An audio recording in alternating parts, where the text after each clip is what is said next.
Hi, and welcome to another episode of the Etsy Conversations podcast. I'm your host, Ijeoma. Thank you for joining me. This week, I have another returning guest who I'm really excited to talk to again. It's been 2 years, even though it felt like 6 months, maybe 9 months, perhaps. But my guest is Alicia, and she runs the Etsy shop One Blushing Bride. Our last conversation was back in April of 2018. That was episode 219, where Alicia shared all about her Etsy shop and what she does. She sells wedding veils and capes and just does some good stuff for brides. So I have her back on the podcast because a lot has happened in 2 years, and so we're going to catch up. So Alicia, thank you so much for being my guest again on the podcast. Thank you so much for having me, Ijeoma. The time has flown by since we've talked. It really has, because all the time at the back of my head, I really do think it's like 6 months or 9 at the most. And then, Right. I look at the actual time in between now and then, and it's exactly 2 years, actually. Exactly. So what have you been up to in the last couple of years? Well, a lot has been going on, and I would say that some of the major changes or new things that I have been implementing are hiring a virtual assistant who has been helping me part-time, and that has been a huge learning curve, but also a big help for people who are looking to get some work off their plate and have some additional help. So that has been a big focus of mine over the past couple of years. And also really focusing on email marketing, which I know they hear that, and a lot of people haven't started, and there's this guilt that you feel like I haven't even started collecting emails and that sort of thing. But it's okay. You just it's been a process that is slow going for me, but I'm just now starting to see results, and it's just taking that first step to start collecting emails and being intentional about it. And everybody always starts from having 0 people on their list. So it's just something that we all start there. Yes. And as soon as you put that sign up form on, you're checking like almost every hour, like, has anybody signed up? Has Anyone signed up? Absolutely. Yes. Oh, and for me, it's been so much trial and error to see what works and what doesn't work. People are generally pretty happy to sign up if you give them some sort of small discount. And it's helpful to share in other places, like on social media and stuff, to kind of get the word out. Yeah. So I have a couple of questions already, and I know there's more you've been up to, but going back to your virtual assistant, now I know this is something that a number of Etsy sellers have tapped into recently. Well, I shouldn't say recently. I'm learning that other sellers are tapping into using virtual assistants. More recently, I'm learning. So, and for me, I have tried to find one as well, but it's, to me, an overwhelming process. Like, where do you start? Where do you go? Do you look offshore? Do you look in the US? What are rates? How do you do the training? So how did you go about finding your virtual assistant and picking the right person and getting him or her all set up just the way you want? It can be really overwhelming. You're right. It was something that I was wanting to do for a while because I thought it would be really helpful during my busy season, which is kind of during the summer months. And I know a lot of people, that's what holds them back. That's what was holding me back. Like, where do you even start with it all? I actually read a book called Virtual Freedom. It's by Chris Ducker. And I believe I listened to it via Audible, which is, I wasn't actually reading the book, I was listening to it. Okay. And that's what kind of gave me the push to start looking into some of this stuff. And it's not quite as complicated as we make it, because I generally say that it's like a 4-step process. Okay. And the main thing that you're going to be doing is brainstorming and setting up some systems in place so that you're actually ready to have somebody come on board with you. The first thing that I really recommend for people is to just get out paper and pen, or do a brainstorming session on your phone. You're just going to do like a brain dump of all the tasks that you do, tasks that are maybe more repetitive in nature, and things that maybe you're not that good at, or things that are not getting done in your business. And just spend a good, couple days, as you're doing your other work, more ideas will come to your mind about, oh yeah, I do this on a consistent basis, or this is something I was meaning to get around to and I never did. Yeah. So for me, what I was doing is some of the things that I was putting off was like responding to positive reviews. You can't respond to positive reviews on Etsy, but for people who have set up other places like on Facebook, and for me, I also have reviews that are going on Google My Business. Oh, you have a Google My Business page. I do, and I highly recommend all Etsy sellers. It's been a really good source of traffic for me. Yes. Oh, I'm Yeah. so glad you mentioned that. Yes. Okay. Yeah. Let's talk about that. But after, finish what you're saying. It's good stuff. Yeah. Thank you. You're so cute. Yeah, definitely set it up. It's an easy process. And once you get it up, you can do updates, and it's been really good for me. So I think every Etsy seller should have one. I agree. 100%. Yeah. Yeah. So I was thinking, okay, I've just never get around to responding to these positive reviews. Yeah. And I always think that it sets a good impression when you see companies that are responding to people's positive reviews, because it's like, okay, it's a real person who's behind this. And that's the big drawing point of Etsy sellers, is that it's a real person, handmade by a real person. And so that was one area that I was just not getting around to. The other area was different graphics that I was needing for my Instagram in regards to, I like to post quotes, or I was wanting to post quotes, and I was wanting to get help with designing all of those, and it's something that I was wanting to do and just never got around to. I was wanting to be more intentional about checking my analytics on places like Etsy, on places like Pinterest. If you have a blog, checking those. If you do email marketing, checking analytics on the emails that you're sending out, or even checking analytics on your Facebook posts, on your Instagram posts. There are so many things that would be helpful to know, like, what are my most popular posts? What are my most popular Etsy listings? And for most of us, we get so busy doing like the day-to-day tasks that we don't even think about that. And so I was wanting someone to help with that. I was wanting somebody to reach out to customers that I had sent samples to kind of follow up and make sure that, hey, did they arrive? Did you have any questions about those samples that I sent out? And I just didn't have a system in place for that. So I want you to do a brain dump where you just think of everything you could possibly have help for in your business. So that's step one, is just brainstorming. Okay.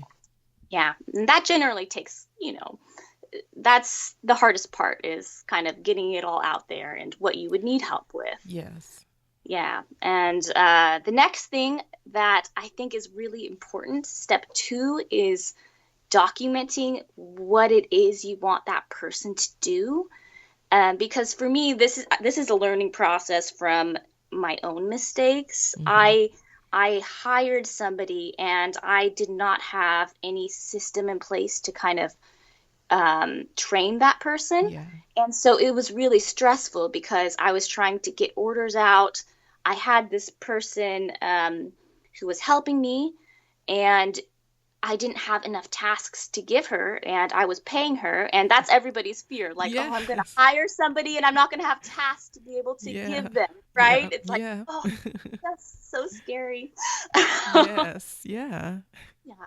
So before you're even looking into somebody to help you, just start to document the systems that you do. You can write down step by step what it is that you do for different things. So whether that's in a Word document and just listing out step by step, this is step one, this is step two, this is step three, and be as specific as possible so that other people can look at it and understand. Or, I mean, you can even you can even record your screen. Like sometimes I will use a software called Screencast-O-Matic. It's a free software. You can like record your screen, and it kind of helps you. It records exactly what it is you're doing on your screen. So that's an easier way of recording your process. So basically, I documented a couple of systems for how I reach out to my customers.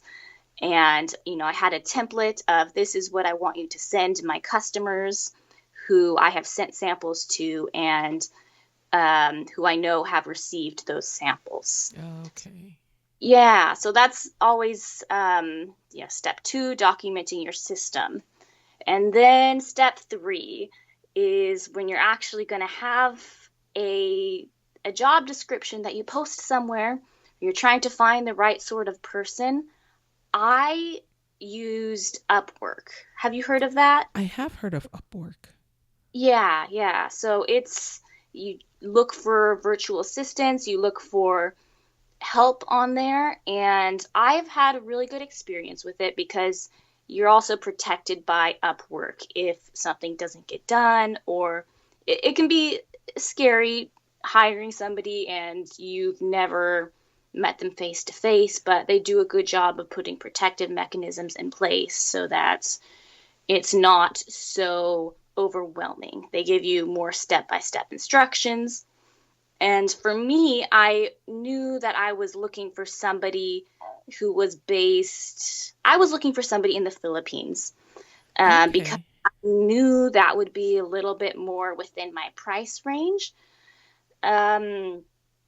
Because it depends on what you're looking for. If you're looking for somebody who is, most of us, we're on a tight budget. We're small business owners, and so if you're unsure, I would look for somebody in the Philippines, and it's worked out really well for me. And you get to know these people. They are real people with real families. Yeah. And I mean, my current virtual assistant, her name is Jen. Shout out to her.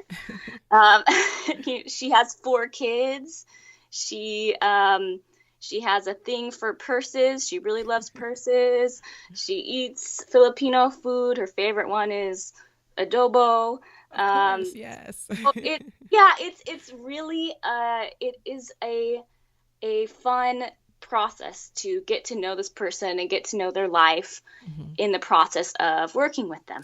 Can I ask you about that? Yeah. So on Upwork, can you filter regions? So like you said, you knew you wanted someone in the Philippines.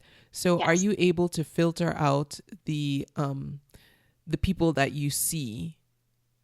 Does that make sense? So that you Yeah. only see people in a geographic location that you want to work with? Yes, you are Okay. able to totally filter. And so you're able to filter on a couple different levels. You're able to filter by location, like you're talking about. So for me, I just said I'm looking for somebody in the Philippines. And you're also able to filter by if this is a one-time job that you're going to be doing, like a small project. Like, for example, I've hired on there for small projects to be done on my website, things involving design and coding that I knew would not last for a long period of time. But you can Okay. also go onto Upwork and you can filter for an ongoing relationship, somebody who's going to be helping you for the long term. Okay. Okay. Yeah. Yeah, so you can filter by a couple different ways. And if you're starting with somebody in the Philippines, I mean, it starts at about, um, I'd say it starts at about $4 to $5 an hour, which is for most people, it's doable, especially if I would recommend start off with 2 to 3 hours a week just to see if you're liking your interaction, if you're able to Mm-hmm. have enough work to give them so Mm-hmm. that you're not totally stressed out. And so it would be like a $15 investment per week to start off Okay. with. And you're thinking of it for the long term, like, where's your business going to be 5 years from now? And it'd be nice to have somebody on board to help you with Yeah. some of the work. Yeah. In the beginning, when you're still like, I guess in the trial period, does the person you're working with, or do you tell them that it's a trial, or do they know that they're working for a limited number of hours on a trial basis, and then how easy is it to transition them into more of a constant, not employee, contractor or contract worker for you? Right, that's a good question. For me, there was no way to filter on Upwork like, okay, this is a trial basis, but I was very honest with the people that I was talking with that we're going to start off with a 30-day trial Mm. and just see how it goes, because it's not just if they work for me, it's also if I work for them, Yeah, that's true. right? Yeah. And there's no, maybe what I'm asking them to do is not really their forte, or it doesn't really work with their schedule. Mm-hmm. So it's a trial period for both of us so that Okay. we both can come away from that and evaluate. And you can ask them, what are you thinking about it? And you can evaluate, what am I thinking about working Mm-hmm. with them? Mm-hmm. And then, so there really was no changes after that 30-day period. It's not like I went on and had to convert them somehow to a full-time person.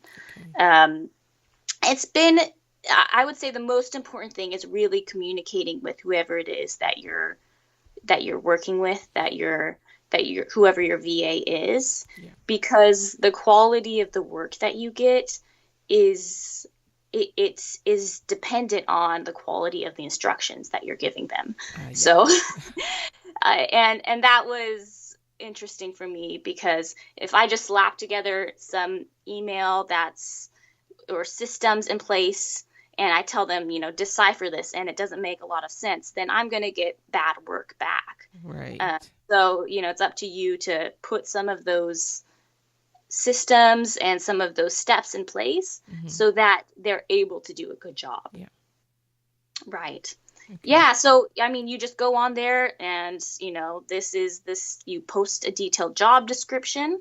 And I recommend doing at least 3 interviews, and I did them via Skype. I was just And going to ask. Yeah. yeah, Okay. Do yeah, you do face to face or just calls? you know, I mean, I, on Skype. I did face to face Okay. because I kind of I wanted to test their internet connection, because that can be a Mm. big issue with the Philippines. It doesn't have Certain places don't have as reliable of internet connection, and there are places that um, will have outages for certain periods of time. So you kind of want to make sure that they are able to do that face to face if Yeah. needed. That's a And good it does good something for point. them to be able to, yeah. Thank you. It does something to be able to see them as well, and for them to be able to see you, Yeah. so that you're kind of able to figure out your chemistry, and if you're able to work together, and if you're able to understand one another as well, especially if you're working with somebody who's based in another country. Yeah. Yeah.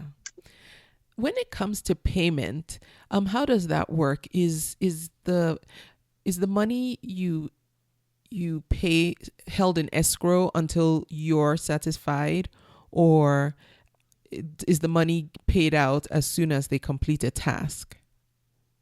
So you set a limit on the amount of hours that you want them to do per week. Okay. And Upwork has a very nice system in place where they will automatically send you screenshots of what the other person is working on Oh. during. Yes, so so your VA, your virtual assistant, they will actually log in via Upwork whenever they are starting to work on your tasks that you're Oh. yeah. So it logs it, which is really brilliant. And they'll even send you screenshots, like a couple of them, of what their computer screen looks like during a chosen moment of that hour that they're saying that they're working Oh, for you. wow. And Upwork is the one that's capturing this information. Yes. It's not that Yeah. the person is saying, okay, here's a screenshot. Exactly. Yeah. It's Oh, all wow. work, and they're able to log what it is they're doing during those hours. So it's very safe. Mm. You do pay. The one thing to keep in mind is that you are paying, like, say you're paying somebody $5 an hour, Mm. a percentage of that is being given to Upwork.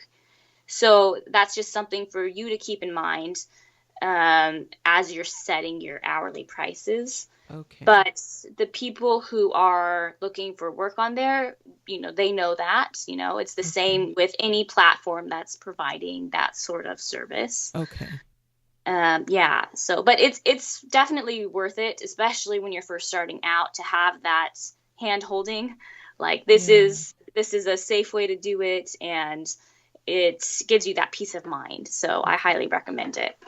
Okay. And so every I don't know if I should call it a transaction, but every communication, every exchange of project work and information goes through the Upwork platform between you and your VA. You and her don't ever communicate off of Upwork. We do actually, now we Okay. almost always communicate off of Upwork Okay. via email, Okay. because it is a little bit easier to write to people, via email, or via she'll Facebook message me Okay. sometimes. So yeah, we basically now only use Upwork for the recording of payments Oh, and okay. tasks. And Okay. I'm pretty sure, I'm not 100% sure on this, but I'm pretty sure Upwork knows that, and you know they encourage you to do whatever works Works for best you. for Okay. you. Yeah. Yeah. Okay. All right. So how long have you had a virtual assistant now, and how long would you say it took to feel fully comfortable and have a smooth running relationship, working relationship with her? Well, I think that my current virtual assistant, we've been working together for about 9 months, Okay. and we really clicked when we started to talk, because I had somebody previously, and we just never quite had that.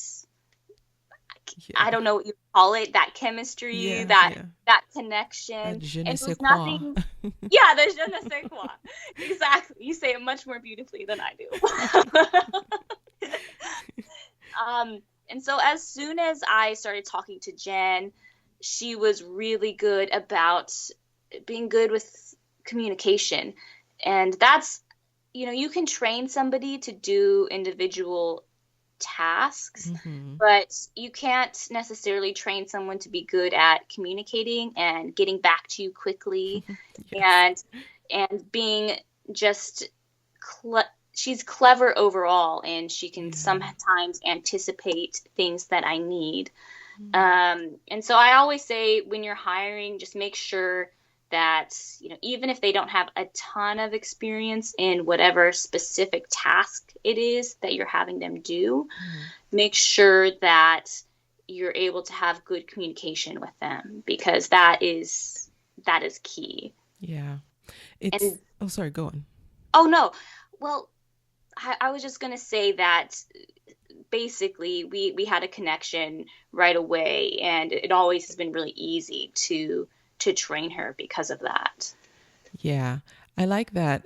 One thing you said actually stood out because I've heard that now a couple of times when listening to other people talk about the virtual assistants they work with. And the one thing I've heard across, you're now, I think, the third person that I've heard say that is that she's able to anticipate things Hmm. without you having said, and you're kind of on the same wavelength on that when it comes to that.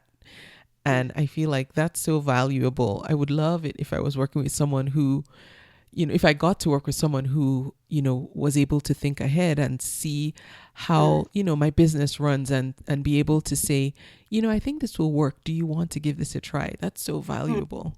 Yes, it's very valuable.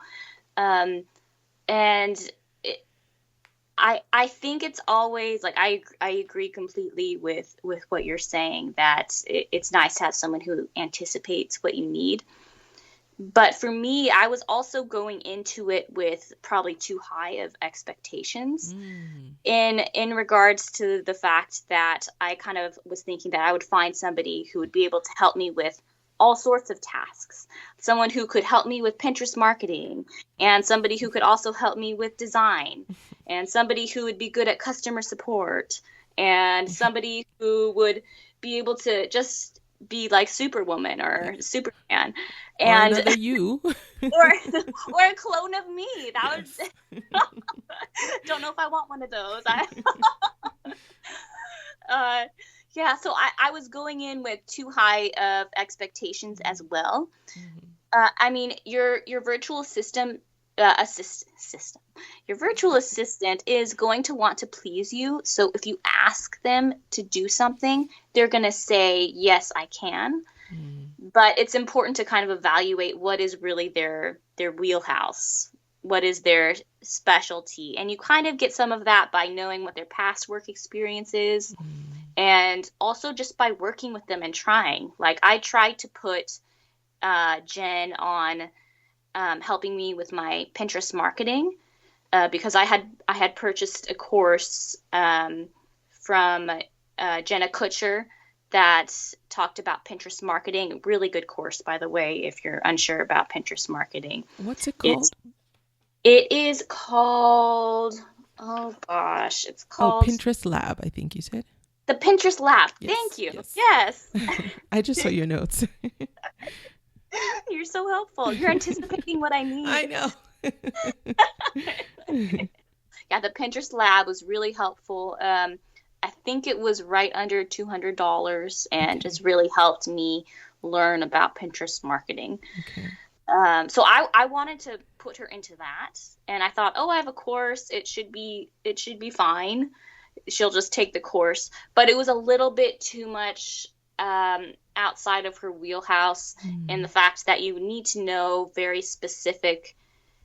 You need to know how to do keyword research. You need to have a really solid understanding already of how social media works. Mm. So that didn't end up working out too well for us. So now I'm looking into other options to help me with that area. Okay. And if your virtual assistant probably will never come to you and say, "Hey, I think this is too scary for me," or "this is too much Yeah. outside of my wheelhouse," because they want to please you. They want to do a good job and to help you. So that's going to be up to you to make some of those calls. And part of it is just seeing how a certain project goes with them, and Hmm. seeing if it's up to what it is you're expecting. Yeah. So I would say, as you're looking for people, just keep in mind that nobody is going to be that wonder person who Everything. can do everything. Yeah. Yeah, And yeah, that does make sense because if you think about just regular, organizations, hmm, you have one person who does like the accounting, and another person does social media, and another person does other admin stuff. So yes, it right. does make sense. But you're right, because in my head I do think, you know I should I I should be able to find one person to do it all. But in reality, I can't do it all. So that would be an unreasonable expectation to have of someone else. Exactly. Like I think of myself and okay, I'm good at certain things and then there are other things that I just struggle with and Yeah. that take me hours when they should take 5 minutes. Yes. Hmm. Yes. Now, one other thing that you mentioned is your focusing on email marketing. Yes. So you've started collecting email addresses. Where are you collecting them from, and what's your strategy with the people who sign up? Who's your target? Is it the brides or is it other small businesses? At this point, I'm focusing just on brides. In Okay. the future, I would like to have a separate list where I'm trying to get small businesses to sign up as well. And I'm kind of looking into doing that. But start with just one target Yeah. audience. And the whole theory behind what I'm doing with email marketing right now is that I want brides to learn more about me throughout this process so that I'm anticipating some of their questions that they might have, so that I'm anticipating some of their worries and concerns, and I'm proactively addressing them with these weekly emails that I send out. And for me, what I do to collect emails is I send out completely free samples to brides, and there's no shipping or anything. Oh, wow. And I do that in exchange for their email address. And I don't just say, for your email address. I say, I will give you, because my first email in the sequence of my email marketing has a free wedding veil guide. And Okay. through this guide, they're able to download it and see some of the common mistakes that brides make so that they don't make those same mistakes. And everyone that I've talked to, almost all people are more than happy to do that. It's helpful to them. So you kind of have to think about what is something valuable for your specific audience Yeah. that would, because emails are sacred. People Yeah. don't want people don't want a bunch of spam. They already have enough spam going Yeah. on. Yeah. So it can be a little bit tricky trying to find the right avenue to collect those email addresses. Yeah. And then you can set up a sequence of just start with, 2 emails that are set up automatically to send out whenever somebody signs up. And maybe the first email is addressing some frequently asked questions or care instructions. Say you're selling jewelry, maybe care instructions for how you take care of these pieces, or emails with styling tips. I have emails that I send out showing, how do you wear a veil in your hair for your wedding? I have an email that I send out saying, how do you preserve your wedding veil for future generations? How do you care for it after you've worn it and you're wanting to pass it on to your kids? I have an email talking about what are ways you can repurpose your wedding veil, because there are things you can do. The one that's really popular these days, and I'm going to go off on a tangent here because I just love wedding veils. Go But for it. you see Pinterest images these days with long wedding veils draped over baby cribs, which is just, it sounds so random, but it's kind of like a canopy effect. And Oh. it's super fun, and something that would probably only interest, a woman who is in that very specific stage of life. Yeah. She's planning her wedding. She's thinking, I'm going to one day start a family type of thing. So I think that the hardest thing, once again, is just to start collecting those emails. Yes.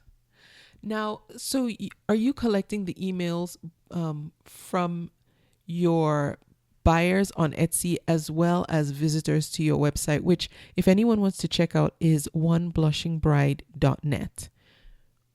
Yes, that's Okay, so correct. both. Okay. Yes, both. Yes. So I have it also on my website. Once you've been on there for a certain period of time, I don't know, it's like 30 seconds, then a pop-up happens that Okay. says, would you like to download your free veil guide? And at another place on my website, I might have a pop-up that says, would you like to receive your free wedding veil samples? Mm. So there's discussions that are going on about, is that too spammy? Is that too much in a person's face? And I would tend to lean towards the fact that you just have to, if you have a website, I would definitely put it up there. Yeah. People are used to it. They're used to that with websites. And as long as it's not this huge thing that people can't click out of, if they don't Yes. want it, it's super easy to click out of. Yes. I agree with you. And I literally I had one once. I I was playing around. I didn't really know how to do it. And I recently meaning in the last week, I don't even know if it's up to a week. I think it's more like 5 days. Switched my email service providers, and I'm walking through the tutorials, and one of them shows you how to do a pop up. And I thought, oh no, do I have to become one of those websites with the pop up? And the the person in the video says, yes, people say they're annoying, but they're so effective. You just have to try it, and just make it not obnoxious. So it's like, okay, I'll do it. And now I have one, and yes, I was hesitant, but like you said, if you have an audience and you want to reach out to them, people are blinded to certain parts of your website. And so this is an opportunity for you to make a quick ask and make it easy for them to just say no, just click out and then be done with it, and it doesn't show up again. So yeah, you're right. You just have to. And I have to say, in the last 5 days when I've had it up, I did get 3 new subscribers. So it's annoying, but it works, people. It totally works. See, that is such a huge success because each one of those signups is a person who has opted in to say, yeah, I want to hear more about you and Yeah. about what you're offering Yeah. me, John. Yeah. So I think it's only the only way it's annoying is if it's so unrelated to what the person is already interested in. Because Yeah. for me, if I go on a website and there's a pop-up saying you can sign up to receive something and it's Mhm. something that I want, it's Mhm. not annoying to me at all. Yeah. Like Exactly. I'm almost waiting for that pop-up to give to give me the thing that I want. Yes. I would say be careful not to do a general, sign up to stay in touch with me. Like people are thinking, I probably have enough on my plate already. I don't know if I need an email just to stay in touch with Mhm. you. Mhm. I think people need an incentive to sign up, and it doesn't have to be discount. In fact, I'm really cautious of doing discounts because otherwise people come to expect that. Right. Yeah. Um, it can be just something that is adding value to their lives, Yeah. whether that's a checklist of some Yeah. sort of downloadable freebie, some sort of free training. Yeah. Um, yeah, there are lots of options. Good deal. So the first couple of emails you send out are you've already set them up so they'll automatically go out. Do you, after that point, do any, I don't know if the right word is live email Hmm. marketing, where you're sending timely, is timely the word? Like, Yeah. yeah, timely emails. Yeah. Yes, I do. I do actually. Um, so we're right now, this podcast is going to be going live in May, you said? Mm-hmm. May. Yes. So right now we're dealing with a pandemic, Yes. the coronavirus, and it's put a huge stumbling block for my brides in the planning of their wedding because a lot of them are now having their weddings canceled. And that doesn't just impact them, that also impacts all of the bride's vendors. So Yeah. the photographers, the venue, the church, the pastor, the man or woman who's designing the invitations, the person who's designing her dress, the one making the bride's jewelry. So there seems to be this general halt right now as we deal with all of the repercussions of the coronavirus, and they're serious repercussions. And so the beauty of having something like an email list is that you can send out emails live, like you said, current emails. And so I do that. The most recent one that I sent out was to all of my brides, talking about, like, I know there's a lot of fear going on right now, and I know some of your weddings are being canceled. Here are some of the things that I'm doing to help you during this period of time. And I actually sent out a request for my brides if they have any requests for prayer, that they can just hit respond. Yeah. And so I've been really like trying to be really intentional about praying for my brides who have responded with specific prayer requests. And it's amazing.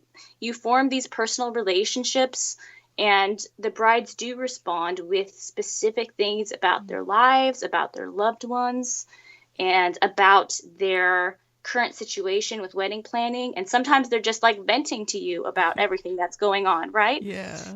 So it's always thinking about what is something that I can do to add value to my customer base, and without anything in return, because people can sense when you're trying to do it just to like get something out of them. So I do send live emails. Okay. I don't send them as often as I do the preset emails. But it's nice, as you're working on the emails that you're sending out, start to create them with the intention that after, like, send out an email talking about frequently asked questions.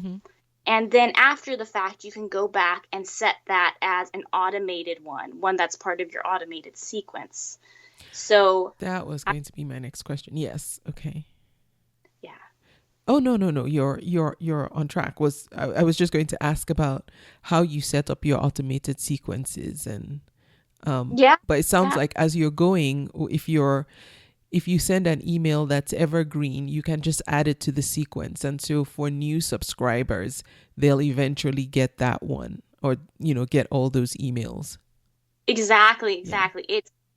You're creating content that's not just the one-off content. Try to think about things that will be relevant to every customer that you have. So the way I've done it is I will write emails thinking about, is this going to be evergreen? Is it still going to be relevant to my brides down the line? And so now I have about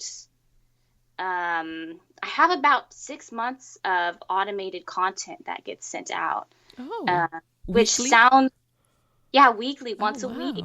Yeah, that's great. Yeah. And I mean, the thing that was really holding me back, which for some of your listeners might be the same, was I was so concerned about the perfection of it. Yes. Like, it has to look beautiful. Yeah. The content has to be right on.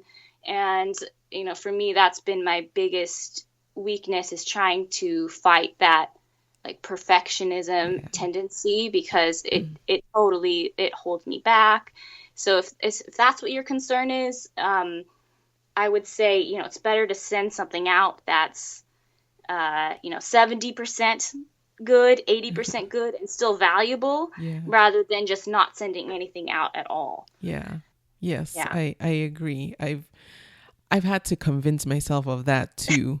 It's just, put something out there, and I found that when I have put things out that, like, I recently created a new landing page for the the workshops, the live workshops I mentioned to you earlier, Okay.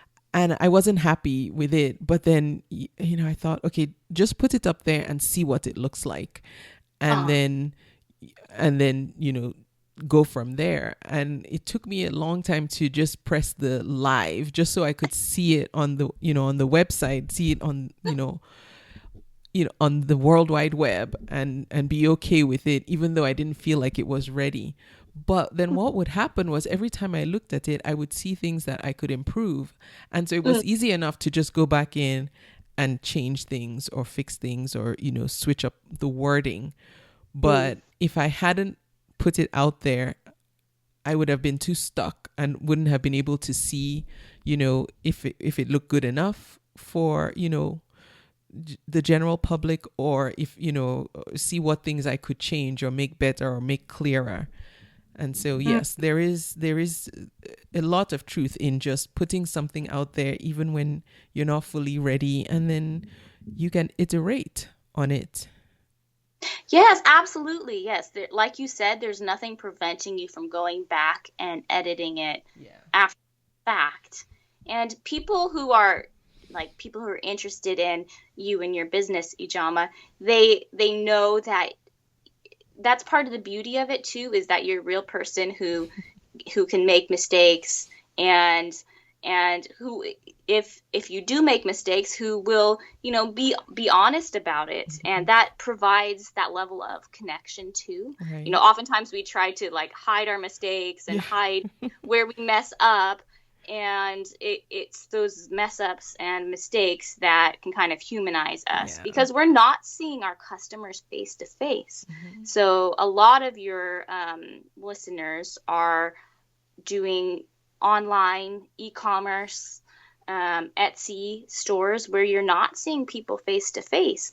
And that is, you have to go above and beyond to create that connection, because people aren't seeing you. They can't come to a store and talk to you live. Yeah. So even something as simple as making a mistake and then owning up to it, does Yes. create that sort of weird connection Yeah. in a way. Oh, it's a human too. Yes. Yeah. Alicia, one of the things that you did, or you've done over the last couple of years is set up systems in place for your small business. Are there specific tools and resources that you've used to streamline your business, in addition to bringing on a virtual assistant and what you're doing with email marketing?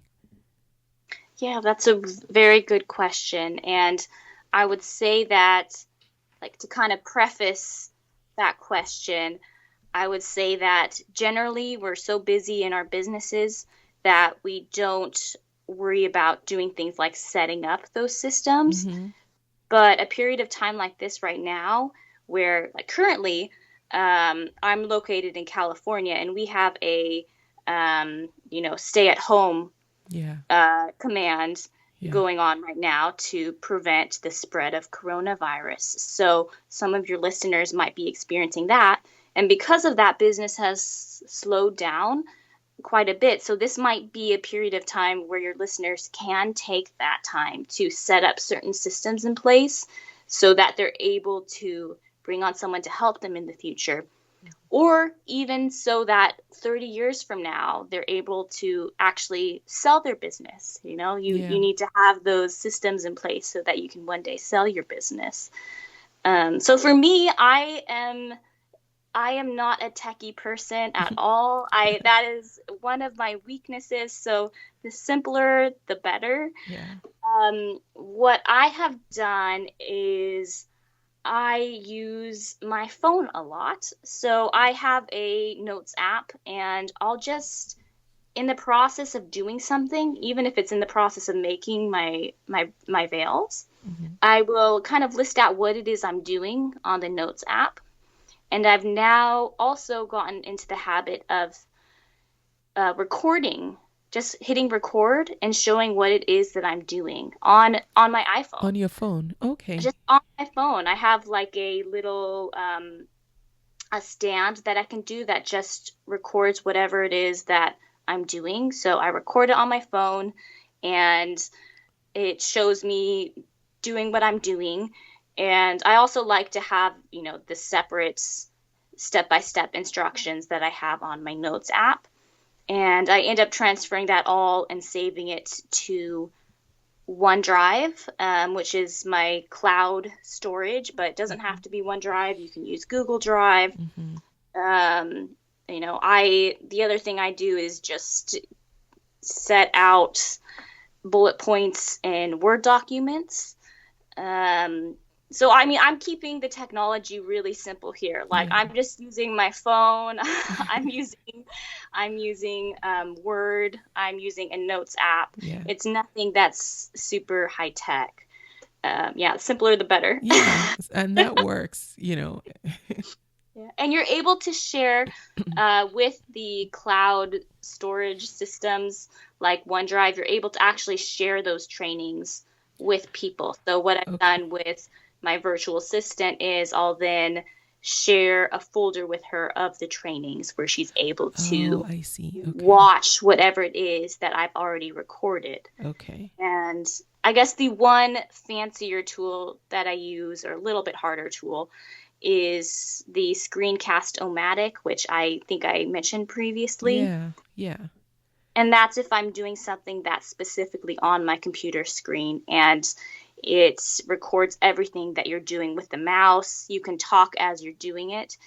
And then you just save that to OneDrive and share it with your virtual assistant. And this is completely free, you said? Yes, it's completely free. So there are paid ones as well. I like Camtasia, but I think is one of them. But go for the free ones. Yeah. Do you know if Screencast-O-Matic is compatible with both Apple iOS and Windows? I do not know. Okay, I'll look it up. I'll check, and then I'll put a link in the show notes for this episode in case anyone is wondering who has one or the other. Yeah, I know it's compatible with, because I've only used that on my PC. Okay. So for sure it's compatible with PC. Okay, all right. So Apple people, we're the only ones. I'll check on that for Apple people. Okay, now what would you say? I'm so impressed with your business and how you just continue to grow, from, one level to the next. And that's what everyone aspires to when you start a small business and you run a small business. What would you say, if you could narrow down your success to one thing, what would it be? Well, thank you for the kind comments, by the way. I'm equally as impressed with yours, Ijeoma. Thank you. I would say that the key is definitely persistence. It is to continue to plug away and keep trying new things, and when it doesn't work, to not take it personally as a failure, but to see it as a learning experience, and then to try something new. Like, for example, I've tried many different product lines throughout the years, and most of them have failed miserably. I've even had ones that go, most of them, before I was on wedding veils and wedding capes. I mean, I had some that were so crazy bad that they were on a site called Etsy Fails, which I don't think it's... No, you made it? No, seriously. I was featured on Etsy Fails. It was that bad. Are you serious? Was it that site Regretsy? I think it was Regretsy. That's it. Oh, I've never met anyone who made it. And the shame of being on a site like Regretsy, I mean, it sticks with you for sure. And you just, you have I'm to so realize, sorry, but that's funny. It's okay. Now it's funny. At the time, it was not funny. Okay? Yeah. Oh no. But that is okay, and that is part of the learning experience. And it took me years to realize that wedding veils would be the core of my business.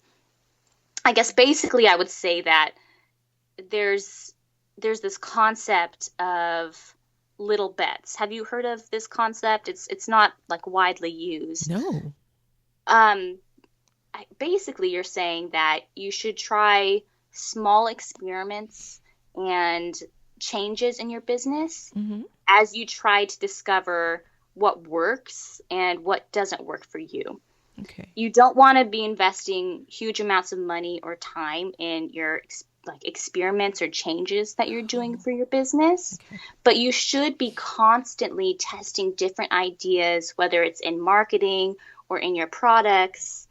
And you should be doing this on an ongoing basis because that's how you learn and that's how you iterate. That's how you improve is by trying new things and taking these small changes and seeing if they have positive results. Yeah. Okay. I like that idea. Yeah. It makes it less overwhelming. It does. It does. You don't have to throw all of your energy and all of your resources on it. Yeah. You know, just do something small. Like, for example, when I was first starting out, I was off, and this was before Etsy was highly encouraging people to do free shipping. So at that time, I was doing paid shipping, but I would offer free shipping for brides if they would promise to share their professional wedding photos with me and allow me to use it on my site. Nice. And most brides are more than happy to do that. Of course. Yeah, because Probably the day you look your best in your life. For sure. Take my picture. Exactly. They're happy to be featured, but sometimes they just don't think about the fact that, oh, those would be probably helpful for whoever it was that designed my veil or designed my dress or made my jewelry or shoes. Yeah, so that was an example of a little bet that I did. I wasn't losing that much. I was losing, $5 shipping costs. And I got some beautiful photos, and my brides felt good, like I was wanting to feature their wedding, which I was. Yes. Nice. Okay. Now, having been in business now you've been in business for a while now. I have. I'm about to celebrate my 5-year mark of going full time into business this month, actually. Well, congratulations. Thank you. What tips do you have for other women who are starting a business now? Well, I would say that, and this is an area that I still struggle with, which is why I'm going to say that it's something we should all be consciously working on. It's the fact that we should be setting boundaries in our business because we are more than our business. Our value as a human being doesn't come from the success of our business or how much money we're making or what our prestige is in life.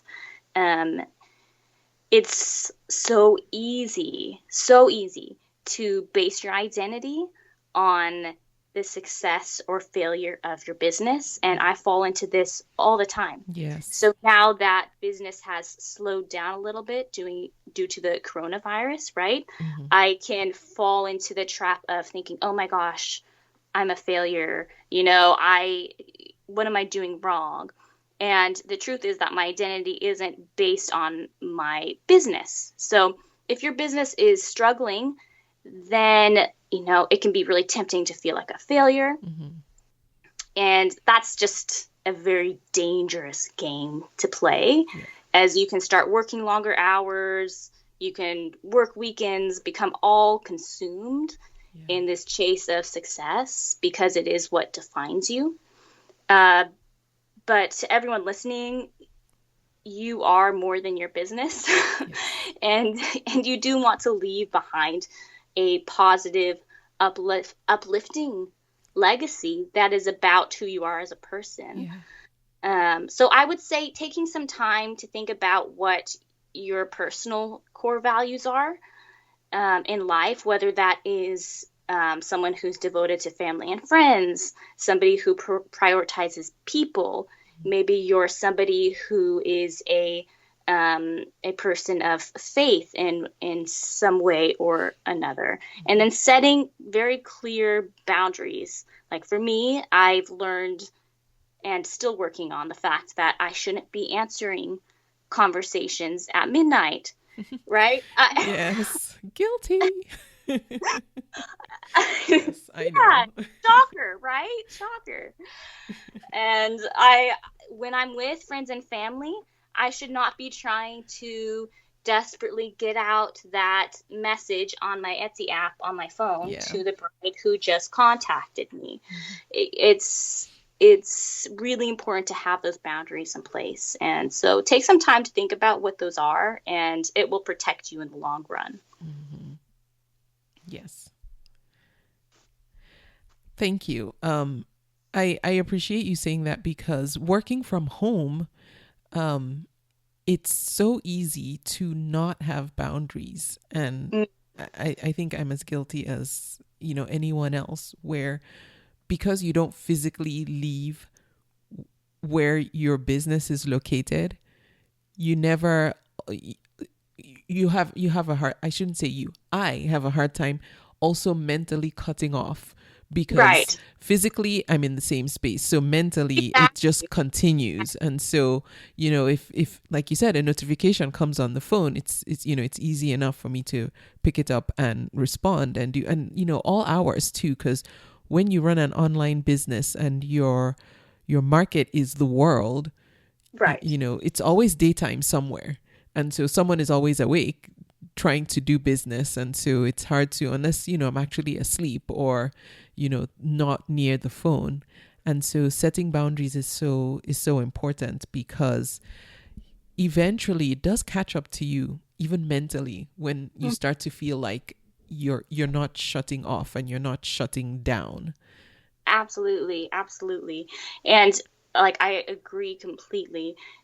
It's learning to not feel guilty when you literally turn everything off, you turn your phone off, and you just enjoy some relaxation, whatever that is to you, whether it's watching a Netflix Yeah. or spending time with your family Yeah. or doing a hobby that you love that has nothing to do with your business. Yes. Yeah.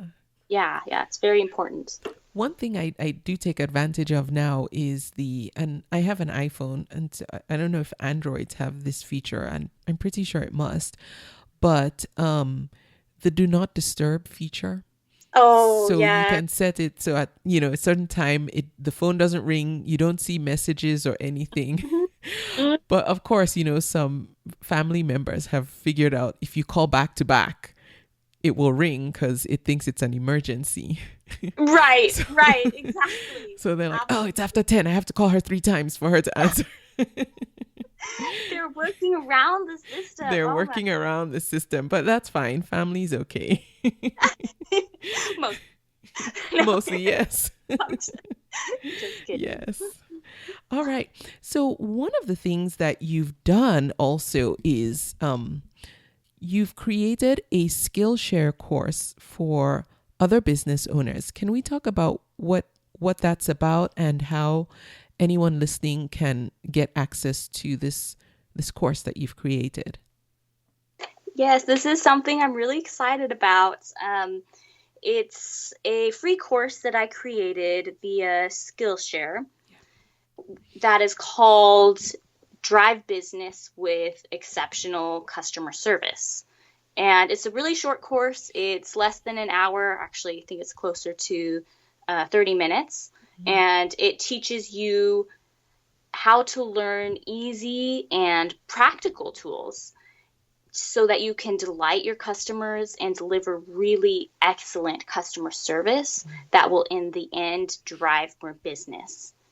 Basically, the whole premise of the course is that you want to find out how you can implement these small touches in your business that take your client's experience with you from good to great, and that helps you build this brand of excellence. And it drives traffic via referrals. It helps you build a brand that is known for being one of excellence. Yeah. It really is geared more towards online and e-commerce based businesses, because that's what I have experience in. The Okay. concepts can be taken and applied to brick and mortar stores, but really, by and large, it's for people doing the Etsy type of thing, Okay. working from home, working with an online shop. Yeah. And, I cover topics such as the importance of proactive communication, talking about how you can personalize the online experience. One of my favorite lessons is talking about how you want to create memorable moments in the experience of working with your customer, because we are in an increasingly um, experience based culture where people just take for granted that they will have a product from you that meets certain criteria of excellence. But what they're really going to remember is the experience of working with you. And that's what's going to make them excited and willing to refer you to other people. Yeah. So yeah,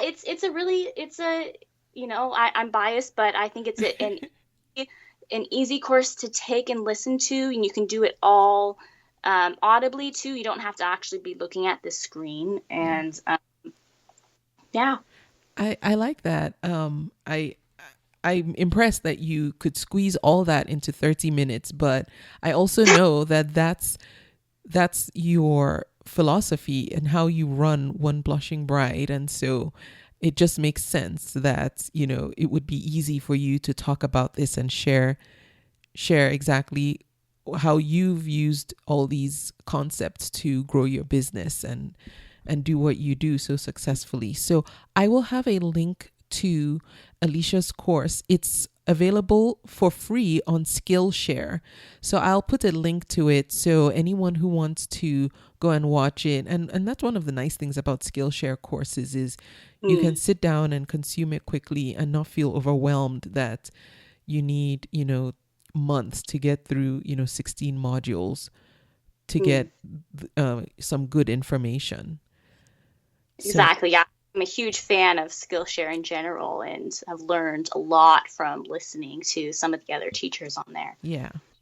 Now you also are do some high touch consulting too if someone wants to have a coaching session with you. Yes, yes, I do. And this is something that I'm offering just to your listeners. I'm going to be offering you a free 30-minute consultation where we talk about the subject of your choice. And this is for all of your listeners who are listening to this podcast. And you can access it by signing up at bit.ly backslash your small business help. And that's spelled bit.ly backslash your small business help. So this can be for people with an Etsy shop who kind of want an Etsy critique, or if you have a standalone website, or if you have specific questions about marketing and what your message is. I do offer a 30-minute free consultation for your listeners. Alicia, thank you so much for doing that. I'm always so appreciative and just warmed when sellers like you who are doing a good job and you're successfully running your business just give so much back too. It just makes me happy to share that with other people. And I know there might be somebody struggling now or who just wants to discuss one a point that they're stuck on. So I appreciate you making yourself available for this, and I will have a direct link to sign up for this free 30-minute coaching call with Alicia. Again, it's at bit.ly slash your small business help. And I'll put that in the notes for this episode so folks can easily click over and get in touch with you that way or sign up. Oh, thank you so much, Ijeoma. That means so much to me. I'm Oh, definitely you're smiling over here. you are welcome. Now, what's the best way folks can connect with you, just to stay in touch with you and what you're doing? Well, you can always connect with me on Instagram. I'm at One Blushing Bride, and that is all spelled out. Okay. So no numbers in there. One is spelled out. And if you also go to that link that we previously talked about, bit.ly/your small business help, Mhm. then I will also be able to stay in contact with you there. Okay, cool. Yeah.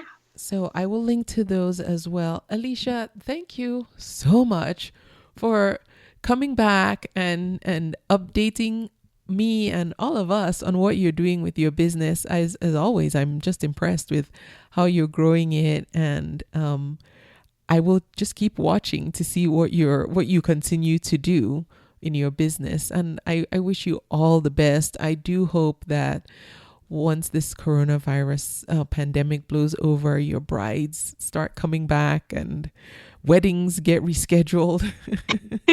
This is rough. Me too. I hope the same thing. And that all the other small businesses that are affected, that they all are able to go back to full capacity. Yes. Yeah, I hope so too. I do believe we'll be okay, but I we have to get through this. absolutely. I Yeah. agree. And Thank you. you are so welcome, Alicia. And I thank you for listening to the podcast. I will be back again next week.